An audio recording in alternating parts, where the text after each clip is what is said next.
Hello once again there, friends. Welcome to the IA YouTube channel. Thanks for tuning in for this episode of A Swift Half with Snowdon. Try not to let you down. It's a 30-minute chat, as regular viewers will know. And this week, I'm absolutely delighted to greet Baroness Fox of Buckley. You may know better as Claire Fox. Claire, how's it going? It's going well. I have experienced the same kind of mad life as everyone else for the last 18 months, and I joined the House of Lords, so it's been even madder. It has, yeah. No, I've never obviously been in the House of Lords, even as a spectator. I don't know. Are you even allowed in as a spectator? I think that there is a strangers gallery, apparently. But Chris, this is the chance. You know, we must have a swift half or a swift pint in the House of Lords when it opens up properly. Oh yes, please. Come as my guest. Oh God, can I do that? That would be absolutely tremendous.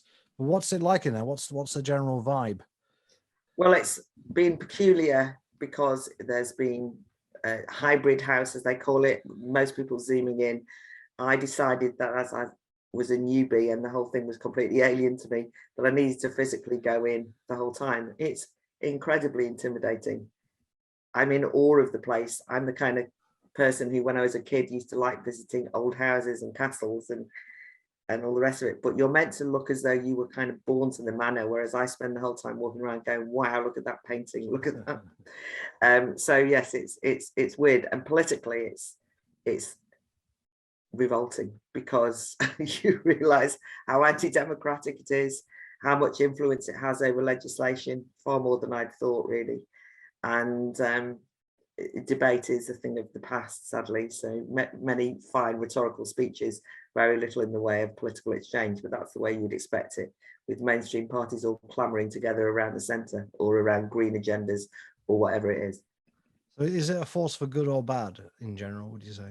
I don't think it's a force for good. I think there's lots of people there who are very well intentioned. I understand why, in frustration at the House of Commons being useless, that you want a second chamber.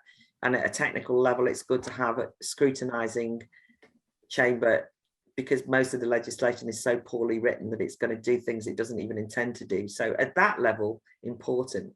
At the level of politics, I mean, we're unelected, appointed. It's ridiculous. We shouldn't be there in a legislative form in that sense. And do you think it would be better if it was elected, or would we not just have a sort of replication of the House of Commons? That's the dilemma, isn't it? I mean, I have always called for abolishing the House of Lords. I have been called endlessly a hypocrite, largely by people who already despise me anyway for taking the position. And of course, I didn't really want it. I was so shocked when I got offered it. But, you know, in the end, I thought at my age, it's another platform. It's a platform that I hopefully can use. And I also try and make it one which I share everything that happens there on social media. I do a roundup of inside the Lords, sitting on a bench outside every week to say what's happened the week before. So as much as there can be any accountability or transparency, that's what I use it for. I don't know what you'd replace it with. I simply think that it acts as an anti-democratic body. And that's a problem for me. But it exists, and whilst it exists, I'm there, that's it. Because I've seen quite a few of your speeches on Twitter and so on, and that seems to be the main purpose for giving speeches in any democratic institution these days, to get it clipped and put onto Twitter. So why not? You know, you might as well, if you can't beat them, join them. So that has been good, as you say. It's another platform. I'd absolutely, I'd take the opportunity if it was granted to me. And I also think it should probably be abolished. But like you, I do think there is a need, because as you say, so much of the legislation is badly thought out and rushed through, that there does need to be somebody scrutinizing it and improving it, even if you're not fundamentally changing it. And perhaps they shouldn't be fundamentally changing it. Perhaps they should just be going, well, this isn't even going to work, you know, based on what you're trying to achieve with this, you know, these two ambitions collide, or whatever it may be. So I think we do need something to at least kind of smooth out some of this legislation. Whether it should be elected or not, I'm not too sure. It does strike me, however, there are far too many people in the House of Lords. Oh yeah, far too many. And obviously I've added to the numbers, so I can, you know, you can say I can't complain, but it's stuff full of people. And they don't, it's you know, people retire, but it doesn't really mean very much. You're not forced to retire. You have to choose to do it. And the thing I would say about it is, you know, the improving bit is what everybody boasts about and says we improve legislation, but it's much more political than that, especially where you've got a situation where in the House of Commons you've got a massive majority for the Tories. They can get almost anything they want through the Commons, and that's a democratic political problem, you might say, but that's an elected problem. The thing is that now the House of Lords got undue influence because they also have to approve things. So I see the government all the time bending over backwards to accommodate politically to the changing of, not the improving, the changing of legislation in order to get it through the Lords. So they'll accept amendments that they maybe wouldn't have done because they just need to get it through. And so as a consequence, the Labour Party and the Lib Dems and crossbenchers have more influence than you'd think. So I've seen whole pieces of legislation with fundamental changes that not democratically voted for because they eventually get through the Commons just because they're so bored of the Lords keep passing them back. Yeah, I can think of a few examples where the government hasn't wanted to do something and the Lords have just inserted it into a completely unrelated piece of legislation, and the government's got very little choice if it wants to get the legislation through on time. It's a very messy business politics, isn't it? Have you got a gang of chums though that you can hang around with? I know most of the time you've been in there's probably been a lot of working from home, but have you found a few like-minded people that you can sit in the tea room with or whatever? Yeah, well, I mean, I suppose that, you know, two Brexiteers of different political stripes, Kate Hoey and Daniel Moylan, we came in at the same time. We kind of knew each other from Brexit, and so we're kind of matey. What's been really nice, actually, is that when I first arrived, there was a huge amount of controversy about me getting the peerage, a lot of hit jobs in the media and so on because of my political background. And it was an unpleasant period in which many people in the Lords, I think, thought I was an absolute lunatic because they had read all this stuff. And so I was treated with utter contempt and disdain by most people when I arrived. I think what's happened is I've slightly earned my stripes, only in as much, not because they agree with me, but because they can see that I'm taking it seriously. I read the legislation, I prepare for my speeches, I diligently turn up, and I see it as a privilege to be given the platform. I don't mean a privilege to be in the House of Lords, but I mean, I don't take that for granted. So gradually I have acquired certain respect from people that maybe don't agree with me. One of the most disappointing things, and this will be important for you to note, is I anticipated there'd be more independent minded people in the Lords. You're not beholden to anyone. You can't get sacked, in truth, and you can't, you know, you're not going to get voted down. So I thought that the party whip system would be less influential, but it isn't. And freedom is rarely mentioned as a word. It's usually, when I use the word frequently, the ministers spit it back at me with a certain disdain. Well, you, of course, you know, your libertarian tendency, this kind of thing. I'm disappointed that there aren't more pro-freedom, pro-free speech people in the Lords on all sides, because they have the freedom to be so, but they aren't. Well, don't forget to say hello to Saeed Kamal in there if you see him. Oh, yes. Well, of course, I have. Was delighted to see him when he first came in. I went to his, you know, inauguration or whatever it is. I wanted to cheer him on, and I've seen him a couple of times, and I hope when we go back to normal to be spending time in the tea room with him, because in fact it was he that commissioned me to write an article in the book on free speech, which the IAA have just brought out. So that was the way I met him. Seamless, yes. We have got this book, Having Your Say, which Saeed commissioned and edited while he was, oh sorry, no, it was Len Shackleton actually edited, but partially organised by Saeed while he was still with us as research director of the IEA. And it is, I should say, folks, you can download this for free from the IEA website, and it's a very, very good book. Contributions from all sorts of very interesting people. Claire, obviously, but also got the comedian Leo Kearse, Philip Booth, Stephen Davis, Nick Cohen, loads of great people addressing different areas of free speech. So Leo Kearse, for example, is about stand-up comedy and the kind of the self-censorship within stand-up comedy. Your chapter, you mainly look as case studies. You look at recent events with the Black Lives Matter movement and with COVID-19 and the general sort of censorship, I guess, you literally censorship on social media and the big tech platforms around what some people were saying about COVID-19. They're not maybe the most obvious examples of free speech being infringed. Can you just give us a sort of summary of your arguments about those two issues? Well, I think that when I originally spoke to Syed, he wanted me to reflect on the fact that as somebody who's from a left-wing background, that the left has become associated with attacks on free speech and censorship, and whether it was a left-right issue. And I mulled around with that, and I had all these notes on history, and of course I never got around to writing it. And I therefore started writing the chapter in the first lockdown, or at the end of the first lockdown, I think. And the more I dwelt on it, the more I thought, God, I'm living through an example of exactly what I mean, which is that free speech is sadly no longer a foundational value. And so when crises emerge, people from the left and right are all too happy to clamp down on free speech. And so I decided to do a comparison between what had happened in relation to COVID and what happened in the midst of the COVID lockdown period, which was the explosion of Black Lives Matter activism around the killing of George Floyd. And I just do a comparison of the different ways that they are very similar, and that left and right buy into a censorious climate. But the moral of my story is that if the right think that they've got, they can stand on the moral high ground on free speech, and look down on the left, who are undoubtedly the most vociferous censors of our time, they've got another thing coming, because sadly nobody is very able or prepared to uncritically just defend free speech, full stop. Very true, yeah. And what was it about the Black Lives Matter that you felt was a kind of threat to free speech? Well, the thing that was a shame, actually, I make the point about both these were very important international moments. George Floyd got killed, but it became symbolic all around the world of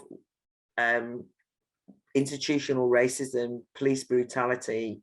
We should be talking about those issues, and I'm not opposed at all to having a conversation about those issues, and there are undoubtedly important moral, ethical, political and social discussions around the issue of racism, and particularly about American treatment of Black people in the police and so on, which at least deserve a debate and a discussion, and this was an opportunity to have that.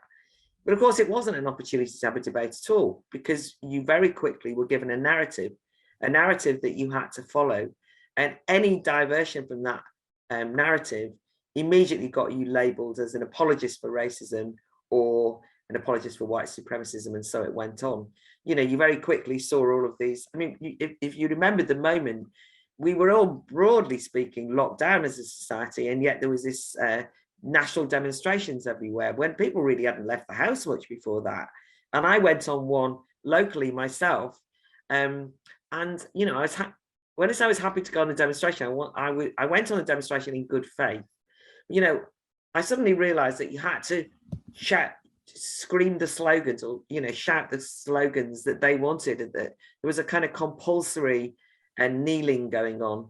And that whole phrase that really resonated with me in the most frightening way was "silence is violence," which was effectively, if you didn't say the absolutely prescriptive version of the way that you fought racism as defined by the organization Black Lives Matter, but a group of activists broadly leading that movement around the world. If you didn't say exactly that, then you were accused of, silence is violence. They basically were mandating speech. And as I was writing the chapter, this extraordinary series of events happened in America, which was, I was actually writing, typing away and saying, this silence is violence is basically telling you what to say, and if you don't say it or else, and all this. And I thought maybe I was overstating it. And then suddenly there was groups of Black Lives Matter activists going around restaurants in America demanding that people repeated after them. I can't remember what it was, whatever. I demanded that you said certain slogans, and basically screaming and people, you must, put your fist up, you must take the knee, And I thought, oh my God, I thought I was making it up. I thought I was overstating it. So I incorporated that into the chapter to make the point. But I think that there's a trend, and a broader trend, of mandated speech, which strikes me as very dangerous, which is that you are no longer allowed to just say, you know, I'm interested in that, but I'm not going to say something. You actually have to actively participate in the dialogue as described as politically correct, or as described as of the moment.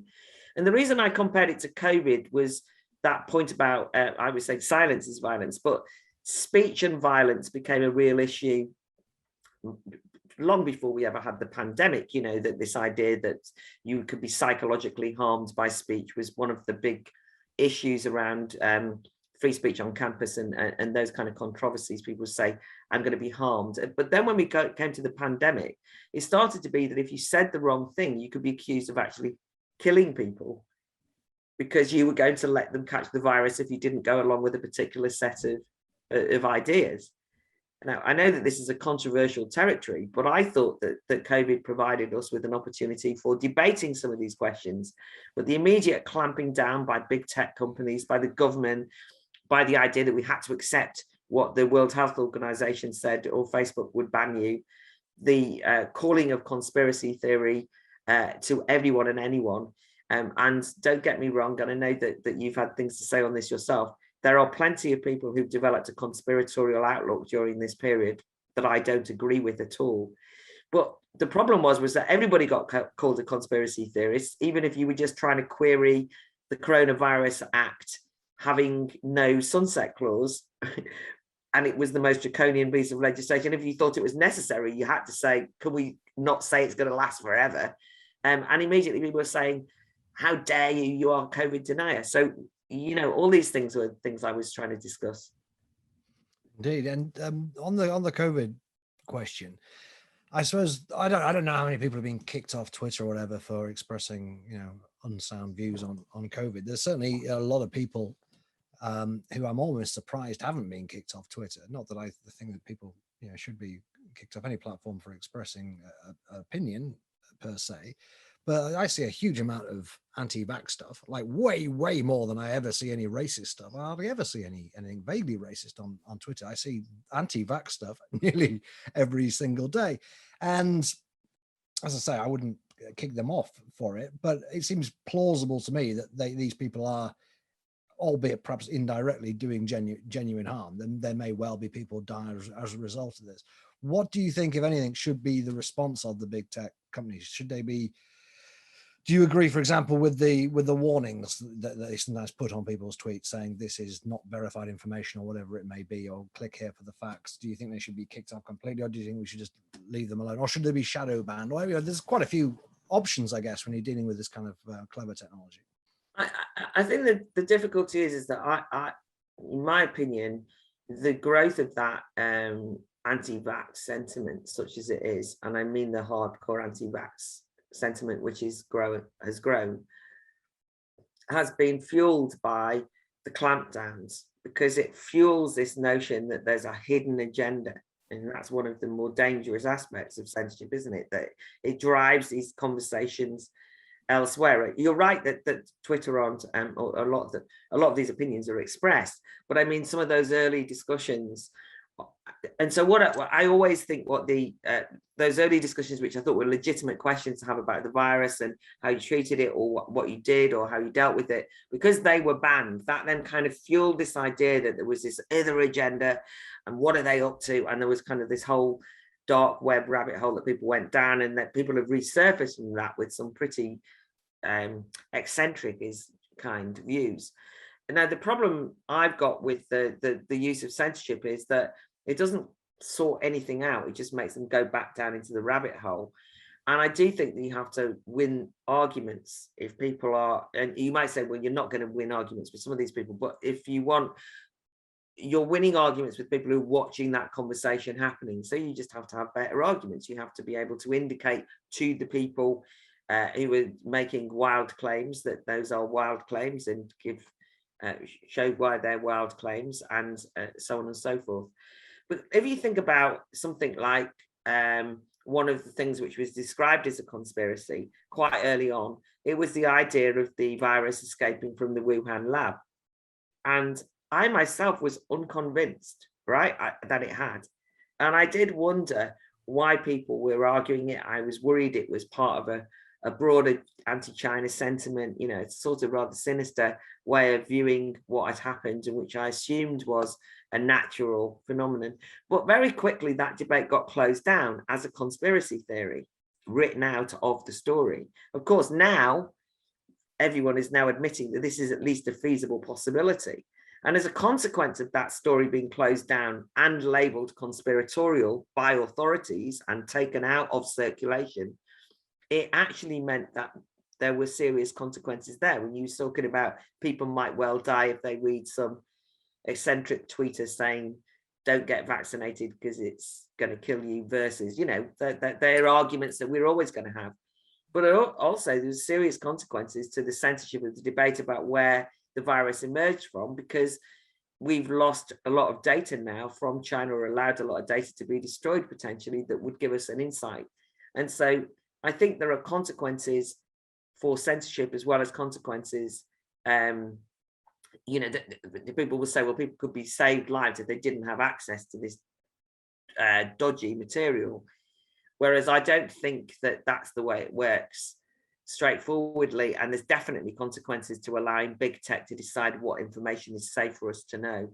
And that's where I get very nervous. Absolutely. I mean, I'm not on Facebook, but to my knowledge, I've only ever written one article which has been kind of flagged up on Facebook as being fake news, or whatever the warning label is. And that's something I wrote for Spiked around about April, May last year. Admittedly, Spike did headline the article "Smoke Fags Save Lives," but even that aside, the article itself stands up pretty well, because it was looking at all this early evidence showing that smokers are less likely to be infected with COVID-19, with SARS-CoV-2.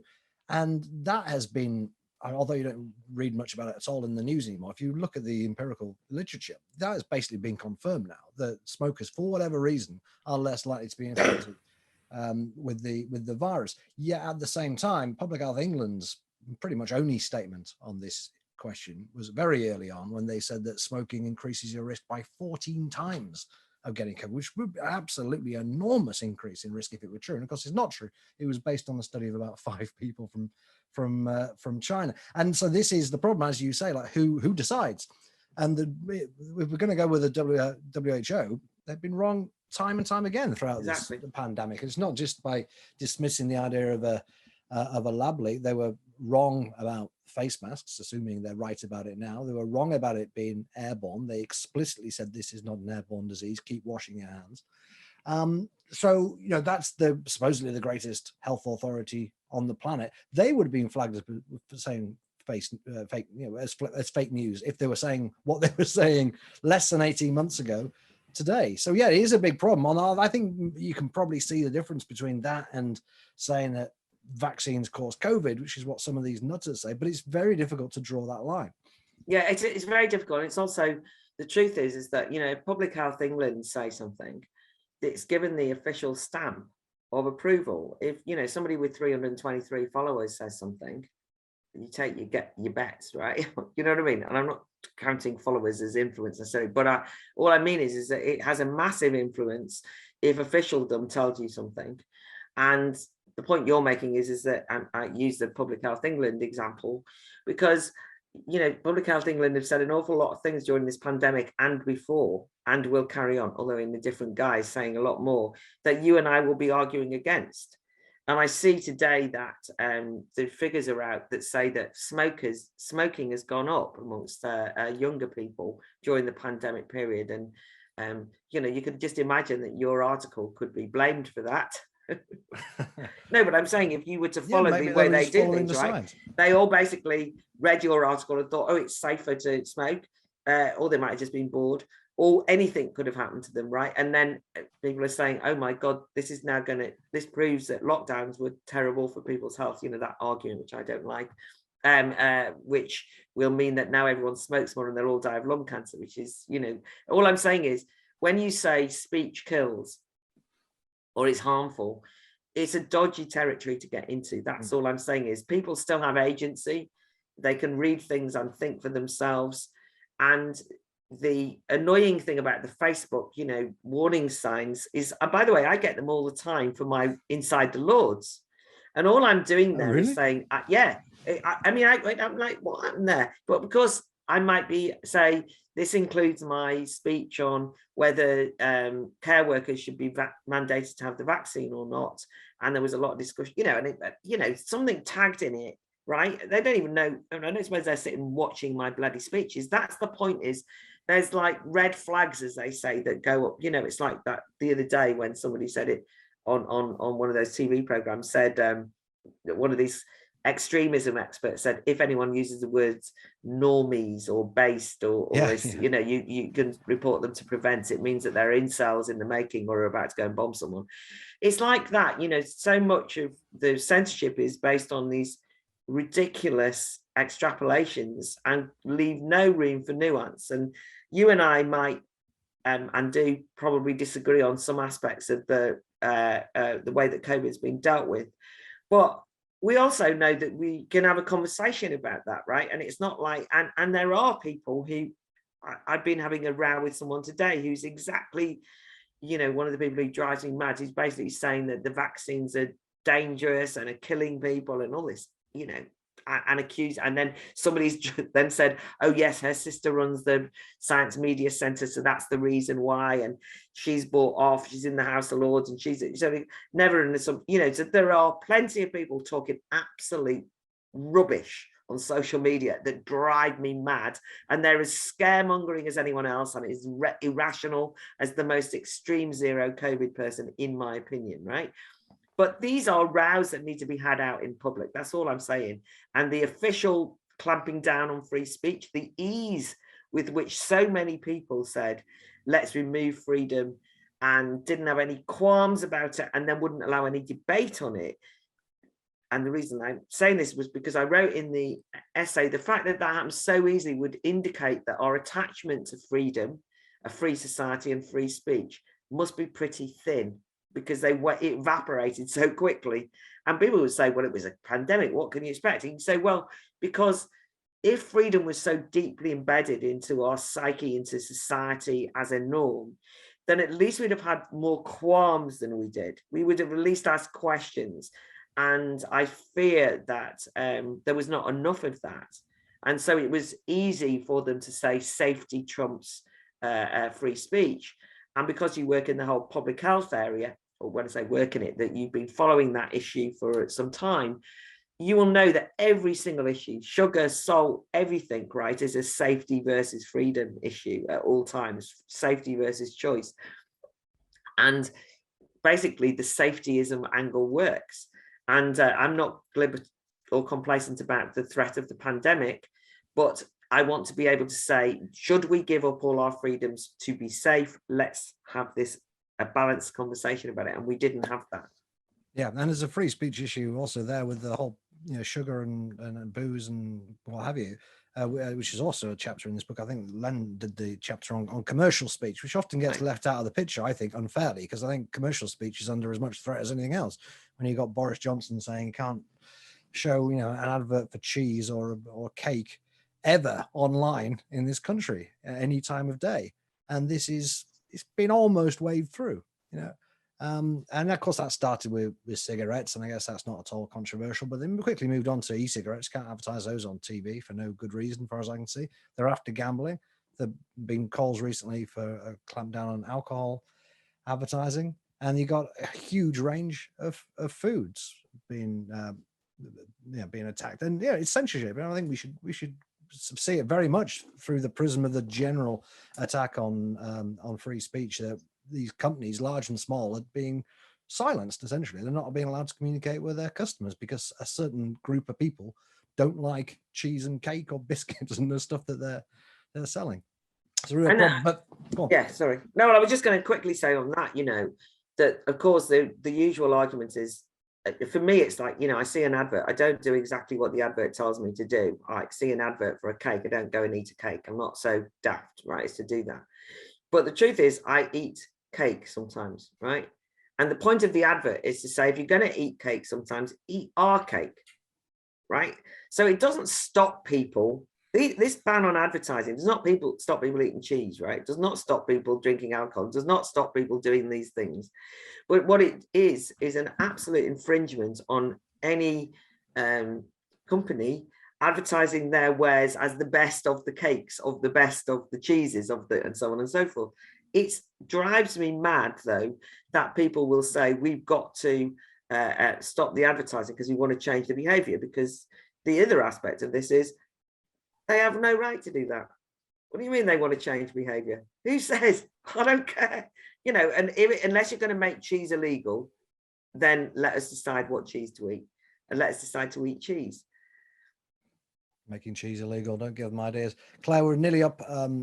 We're up against the clock, nearly run out of time. Can you just? I was delighted to hear earlier that the Battle of Ideas is back again this year. Obviously, it wasn't there like everything else. It was cancelled last year. Can you just tell us when it's on and what to expect? So it's the 9th and 10th of October. We're doing a takeover of Westminster, in as much as we've got it at Church House this year. We're very excited. We've got so far nearly 70 panel debates over one weekend. Hundreds of people will be coming. Chris will be speaking, so it's worth coming. I'll be there. And he's just agreed to speak on the NHS, because one of the things we're looking at is institutions in crisis, and the NHS is definitely one of those. Asking difficult questions. Our slogan is free speech allowed. And listen, we had a bit of a trial run at Church House, just a one-day event with 4 panels on the 31st of July. I was nervous. It was like getting back on a bike. Will we be able to have a live debate with ordinary people speaking and after lockdown? And will we all be? Anyway, 350 people, fantastic debates. Everybody remembered how to do it. People even sat close to each other and didn't panic. And it just reminded me of one of the things that was the great loss of the last 18 months is the public square. The ability to argue and debate with each other in a civil fashion, and no holds barred, but in a civil fashion. And when you actually see people face to face, it's not like being a Twitter troll. You act differently and you get somewhere. So everybody who's watching this should come along to the Battle of Ideas, 9th and 10th of October. Absolutely, yeah. It really, I've been going for many years now. It's one of the best weekends of the year, as far as I'm concerned. So I hope to see some of you there. Claire, thank you very much indeed for your time. And to everybody watching at home, thanks for your time. I'll see you in a couple of weeks. We'll have another of these. And thank you, of course, as ever, in particular to all our generous donors. If you want to be one of them, go to iea.org.uk/donate, or go on our Patreon, give us some money on the Patreon. All that money goes directly to digital content like this. I've been Chris Snowdon. Thank you very much. Goodbye.